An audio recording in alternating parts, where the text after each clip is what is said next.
राज्यातल्या 212 नगरपालिका आणि नगरपंचायतीच्या निवडणुकीची घोषणा करण्यात आली आहे। या निवडणुकीसाठी 4 टप्प्यांमध्ये मतदान होईल। नगरपालिकांसाठी 27 नोव्हेंबर, 14 डिसेंबर, 18 डिसेंबर आणि 8 जानेवारी या तारखांना मतदान घेण्यात येणार आहे। सर्वात महत्त्वाचं म्हणजे मतदान झाल्यानंतर दुसऱ्या दिवशी त्या नगरपालिकांची मतमोजणी करण्यात येणार आहे। त्यामुळे निकालाची तारीख सर्व ठिकाणी वेगवेगळी असेल।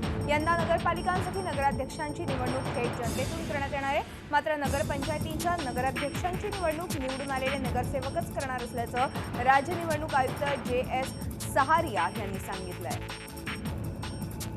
आता सगळे जिल्ह्याचे मतदान त्या दिवशी होणार आहे। जसं मी सांगितलं 25 जिल्ह्याच्या 27 तारखेला, 2 जिल्हे 14 डिसेंबर, 4 जिल्हे 18 डिसेंबर आणि उरलेले 2 जिल्हे 8 जानेवारी।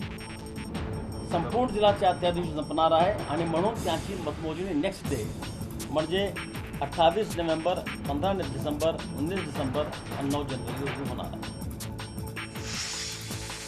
राज्यातल्या नगरपालिका निवडणुका जाहीर झाल्यामुळे आचारसंहिता लागू झाली आहे आणि याचा थेट फटका युती सरकारला बसलाय। फडणवीस सरकारला 31 ऑक्टोबरला 2 वर्ष पूर्ण होत आहेत आणि या 2 वर्षांमध्ये झालेल्या कामांची जोरदार जाहिरातबाजी करण्याची तयारी सरकारनं सुरू केली आहे। मात्र आता बहुतांश जिल्ह्यांमध्ये आचारसंहिता लागू झाल्यामुळे सरकारी खर्चानं केला जाणारा सरकारी कामांचा प्रचार आणि प्रसारही सरकारला करता येणार नाही। त्यामुळे सरकारच्या 2 वर्षपूर्तीच्या आनंदावरच विरजण पडणार आहे। हा प्रोग्राम जाहीर झाल्याबरोबर आतापासून आचारसंहिता लागू झालेली आहे। ह्या आचारसंहिता ज्या जिल्ह्यामध्ये 4 पेक्षा कमी नगर परिषद नगरपंचायतीची निवडणूक आहेत त्या जिल्ह्यामध्ये त्या नगर परिषद नगरपंचायतीची क्षेत्रपूर्ती राहणार आहे आणि बाकी जिल्ह्यामध्ये जिथे 4 पेक्षा जास्त 4 किंवा 4 पेक्षा जास्त नगर परिषद व नगरपंचायती आहेत तिथे संपूर्ण जिल्ह्यामध्ये आचारसंहिता लागू राहणार आहे। मुंबईत सर्वत्र खड्ड्यांचं साम्राज्य पसरलंय। मुंबईत 5 ऑक्टोबरपर्यंत खड्डे बुजवण्यात यावेत असं आदेश मुख्यमंत्र्यांनी दिले होते। मात्र खड्डे काही बुजले गेले नाहीत। महापालिका आयुक्तांनी दिलेली डेडलाईन होती पण खड्डे मुंबईत जागोजागी बघायला मिळतात। पाऊस उघडून काही दिवस झाले तरी खड्डे बुजवण्याचं काम सुरूच आहे। मुंबईकर खड्ड्यांमुळे त्रस्त झाल्यानं आयुक्तांनी याची गंभीर दखल घेत रस्ते गुळगुळीत करण्याचे आदेश अभियंत्यांना दिले होते।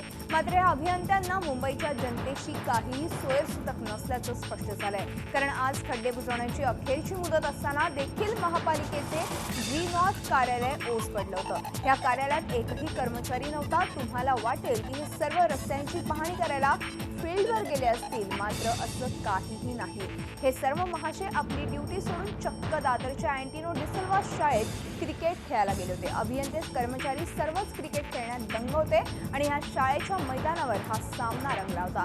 G24 तासची टीम या ठिकाणी दाखल झाल्यानंतर मुंबईकरांना संपात आणणारं हे दृश्य संतापदायक असं हे दृश्य कॅमेऱ्यात कैद झालं आणि या कर्मचाऱ्यांना हे लक्षात आल्यानंतर त्याची चांगलीच भंबेरी उडाली आणि आपलं तोंड लपवत सर्वांनी मैदानातून पळ काढला। राज्याच्या डाळी दर नियंत्रण कायद्यातील काही तरतुदींना आक्षेप घेत केंद्र सरकारनं तो राज्य सरकारला परत पाठवलाय। त्यामुळे हा प्रस्तावित कायदा वर्षभर तरी लांबणीवर पडणार असून ऐन दिवाळीच्या तोंडावर डाळींचे दर वाढण्याची शक्यता आहे। या कायद्यातील शिक्षेच्या तरतुदीसह 4-5 बाबींवर केंद्रानं आक्षेप घेतलाय आणि हे आक्षेप दुरुस्त करण्यासाठी राज्य सरकारकडे परत पाठवलेत। या प्रस्तावाला ग्राहक संरक्षण मंचानेही विरोध केला होता। अस्तित्वात असलेल्या कायद्याची नीट अंमलबजावणी होत नसताना नवीन कायदा कशाला अशी भूमिका ग्राहक मंचानं घेतली होती। दरम्यान केंद्राच्या आक्षेपानंतर हा प्रस्ताव अन्न आणि नागरी मंत्रालयाकडून सरकारला पाठवला जाईल। सरकार या प्रस्तावावर काय भूमिका घेतं, प्रस्ताव बासनात गुंडाळला जातो का हे पाहावं लागणार आहे। पंढरपूर तालुक्यातील करकम येथे असलेल्या विजय शुगर्सने गेली 11 महिने झालं बिल दिलेलं नाही. कारखान्यानं चेक दिले, मात्र ते चेक बाउन्स झाले. याबाबत साखर आयुक्तांना तक्रार देऊनही त्यांनी कसलीही कारवाई केली नाही. याबाबत जिल्हाधिकाऱ्यांना 3 वेळा निवेदन सादर करण्यात आलं, तरी देखील कोणतीच कारवाई न केल्यानं अखेर हतबल झालेल्या शेतकऱ्यांनी अखेर अंगावर रॉकेल ओतून आत्महत्येचा प्रयत्न केला. विजय शुगर्सनं शेतकऱ्यांचे 26 कोटी रुपये बिल थकवलंय. त्यामुळे परिसरात खळबळ माजली होती. मराठा समाजाच्या विविध मागण्यांसाठी सिल्लोड इथे मराठा क्रांती मोर्चा काढण्यात आला. तालुकास्तरीय मोर्चा असला तरी या मोर्चात लाखोंच्या संख्येनं आंदोलक सहभागी झाले होते. सिल्लोडच्या ऊर्जा मैदानातून हा मोर्चा निघाला होता. या मोर्चात आसपासच्या गावातील मराठा समाजासह अन्य जाती धर्माच्या नागरिकांनी सहभाग नोंदवला. सरकारला मोर्चामधील मागण्यांचा विसर पडू नये यासाठी हे मोर्चे काढण्यात आले असून सरकारनं मोर्चांची दखल घेऊन लवकर मागण्या मान्य कराव्यात, अन्यथा आंदोलन तीव्र करण्याचा इशारा यावेळी आंदोलनकर्त्यांनी दिला.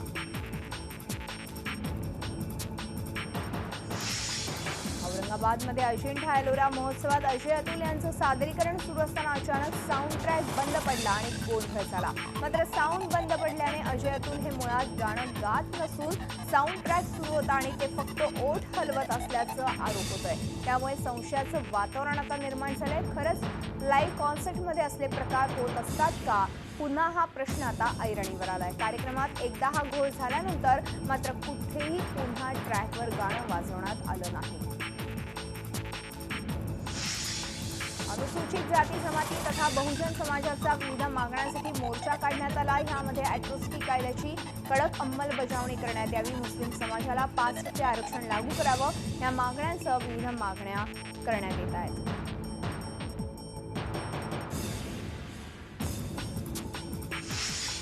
सांगलीमध्ये रविवारी झालेल्या भाजपच्या कार्यकारिणी बैठकीत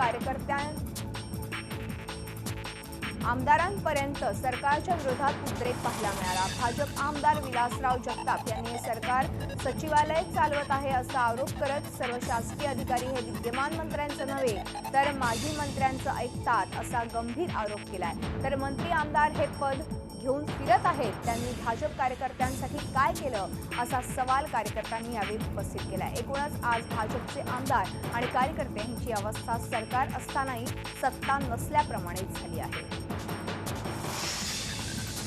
वाघाच्या शिकारीनंतर त्याचे कातडे तस्करी करणाऱ्या नाट्यमयरित्या पकडण्यात आले. गोंदिया स्थानिक गुन्हे शाखेच्या पोलीस पथकाला ह्यात यश आले. यामध्ये 3घांना अटक करण्यात आली आहे. चिंचगड ते देवरी मार्गावरून वाघाचं कातडं तस्करांकडून नेलं जात असल्याची गुप्त माहिती स्थानिक शाखेच्या अधिकाऱ्यांना मिळाली होती. त्यानुसार पोलीस अधीक्षक यांच्या मार्गदर्शनात सापळा रचून कातडे वाहून नेणाऱ्या स्विफ्ट डिझायर कारला अडवून ही कारवाई करण्यात आली.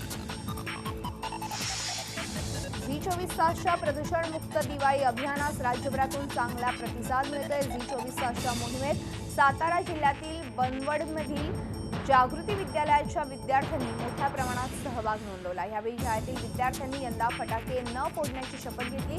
तसंच प्रदूषणमुक्त दिवाळी साजरी करण्याचा निर्णय शाळेतील विद्यार्थ्यांनी घेतलाय. विद्यार्थ्यांसोबत शिक्षकांनीही या अभियानाचं कौतुक केलंय. प्रदूषण हे होणार नाही व आपला देश हा प्रदूषणमुक्त होईल, त्यामुळं आम्ही हा कार्यक्रम राबवत आहोत. G24 जो उपक्रम राबवला तो राज्यभर चांगल्या पद्धतीने यशस्वी होईल. आमच्या विद्यालयातील सर्व विद्यार्थी आम्ही जो उपक्रमामध्ये शपथ त्यांना दिलेली आहे किंवा शपथ घेतलेली आहे त्या माध्यमातून सर्व विद्यार्थी हा उपक्रमामध्ये सहभागी होतील. सामाजिक न्याय विभाग हा गरजूंना आधार देण्यासाठी प्रयत्न करणारा विभाग आहे. दुर्बल घटकांसाठी काम करणारा हा विभाग असल्याने येत्या काळात सर्व गरजूंना साहित्य पुरवण्यात येणार असल्याची माहिती केंद्रीय सामाजिक न्याय राज्यमंत्री रामदास आठवले यांनी दिली. यवतमाळच्या वणी इथे 894 दिव्यांग व्यक्तींना रामदास आठवले आणि केंद्रीय गृहराज्यमंत्री हंसराज अहिर यांच्या हस्ते कृत्रिम साहित्य वितरित करण्यात आलं. त्यावेळी ते बोलत होते.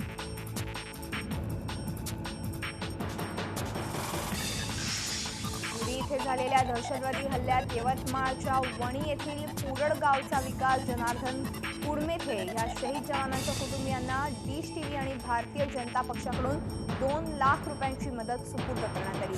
केंद्रीय गृहराज्यमंत्री हंसराज अहिर, भाजप आमदार संजीव रेड्डी बोध कुरवार आणि राजू तोडसाम, भाजप जिल्हाध्यक्ष राजेंद्र डांगे आणि डिश टीव्हीचे राकेश पांडे यांच्या हस्ते प्रत्येकी 1 लाख रुपयांचे धनादेश शहीद विकास यांची पत्नी स्नेहा आणि आई विमल यांना सुपूर्द करण्यात आले. कुरड यांच्या ग्रामपंचायत सभागृहात हा भावनिक सोहळा पार पडला. जिल्हाधिकारी, जिल्हा पोलीस अधीक्षकांसह ग्रामस्थ मोठ्या संख्येनं या कार्यक्रमाला उपस्थित होते. केंद्रीय मंत्री हंसराज अहिर आणि आमदारांनी शहीद विकास यांच्या घरी भेट देऊन त्यांच्या कुटुंबियांचं सांत्वन केलं. आम्ही त्यांना त्यांच्या कुटुंबांना 2 लाख रुपये, 1 लाख दूर चेक दिले आणि या कुटुंबियांना आम्ही आश्वस्त केले की तुमच्या पाठीशी आम्ही आहोत. पूर्ण गाव आहे, पूर्ण तहसील, पूर्ण जिल्हा, पूर्ण राज्य आणि पूर्ण भारत सरकार तुमच्या पाठीशी राहील. आंतरजातीय विवाहाला प्रोत्साहन मिळावं तसं समाजातील जातीयता दूर व्हावी यासाठी आंतरजातीय विवाह करणाऱ्या रायगड जिल्ह्यातील 50हून अधिक जोडप्यांचा माणगावात सत्कार करण्यात आला. रायगड जिल्हा परिषदेच्या समाज कल्याण विभागाच्या योजनेतून या जोडप्यांना प्रोत्साहन म्हणून प्रत्येकी 50,000 रुपयांचा धनादेश राष्ट्रवादी काँग्रेसचे प्रदेशाध्यक्ष सुनील तटकरे यांच्या हस्ते वितरित करण्यात आला.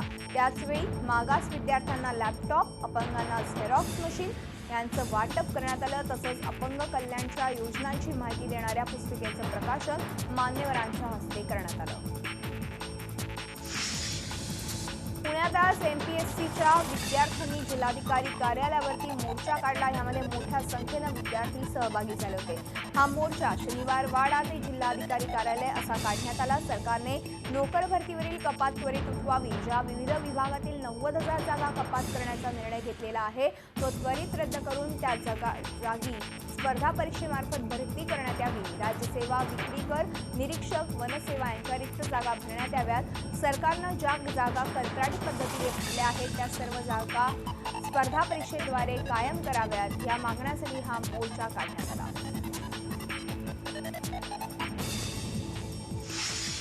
पुणे महापालिका निवडणुकीत राष्ट्रवादी काँग्रेस विरुद्ध भाजप असा सामना रंगणारे राष्ट्रवादी काँग्रेस आणि भाजपमधल्या या संघर्षाची झलक आज पाहायला मिळाली. उद्घाटन समारंभाच्या वादावरून भाजप आणि राष्ट्रवादी काँग्रेसचे कार्यकर्ते एकमेकांसमोर ठाकले होते. दोन्ही बाजूने जोरदार घोषणाबाजी झाली. भाजप कार्यकर्त्यांनी अजित पवार यांची गाडी अडवण्याचा प्रयत्न देखील केला. कोंढवा भागात महापालिका बांधणार असणाऱ्या पाण्याच्या टाकीचं भूमिपूजन अजित पवार यांच्या हस्ते झालं. मात्र उद्घाटन पत्रिकेत पालकमंत्री गिरीश बापट यांचं नाव टाकण्यात आलं नाही. तसंच महापालिकेच्या इतर कार्यक्रमात देखील गिरीश बापट यांचं नाव टाकण्यात आलं नाही. आता रोज तुम्ही पेपर बघा, महाराष्ट्र घडतोय. अरे 2 वर्ष झाले महाराष्ट्र घडत नाही, महाराष्ट्र बिघडतोय. हे त्यांना सांगा. कितीतरी उदाहरणं मी देईन. आज माझा शेतकरी समाधानी नाही, आज माझा कुठला घटक समाजातला समाधानी नाही, माझ्या महिला, माझ्या मुली समाधानी नाहीयेत. आमच्या इथं आपल्या महाराष्ट्रामध्ये शिक्षक समाधानी नाहीये. कुपोषण प्रचंड वाढलंय. ते हायकोर्ट आणि सुप्रीम कोर्ट छापतंय सरकारला. कुपोषणाच्या बद्दल काय तुम्ही निर्णय घेता?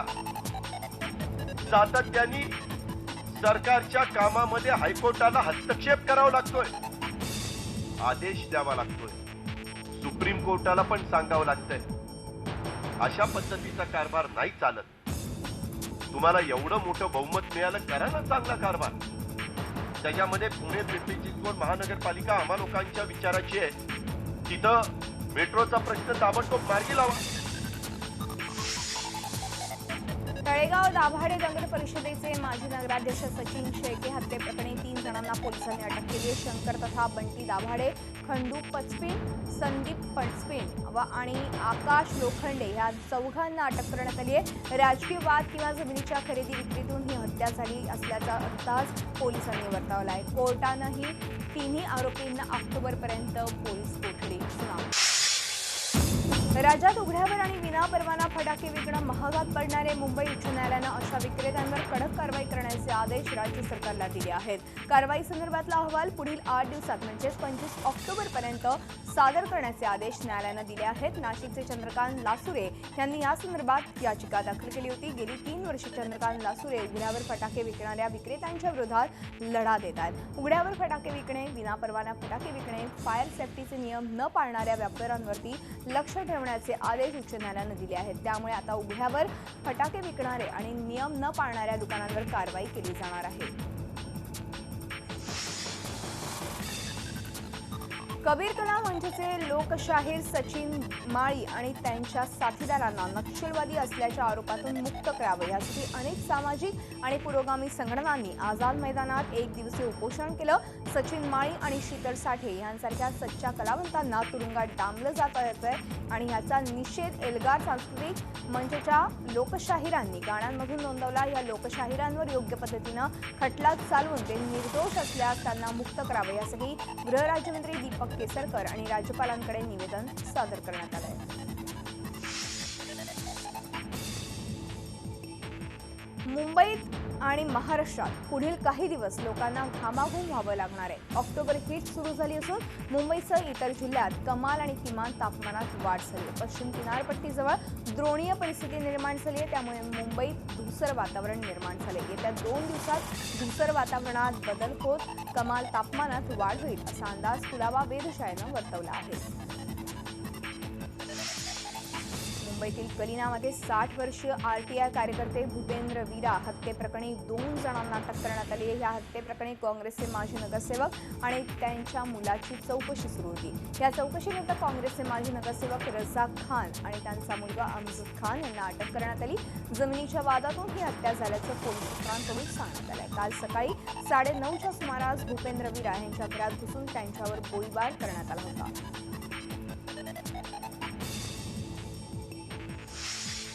वसईच्या एव्हरशाईन परिसरातील सॅव्हियो सोसायटी ए विंग मधल्या रूम नंबर 203 मध्ये आज पहाटे 5:30 वाजता एसीच्या कॉम्प्रेसरमध्ये शॉर्ट सर्किटनं आग लागली. पाहुणे म्हणून आलेले जयंत देशकर यांचा यात दुर्दैवी मृत्यू झाला. एसीचा धूर हा वरच्या मजल्यावरील 303 ह्या रूममध्ये गेल्यानं इथे राहणारे उदय मोहन कांचे त्यांचा 9 महिन्यांचा मुलगा पारस हा धुरामुळे बेशुद्ध पडला.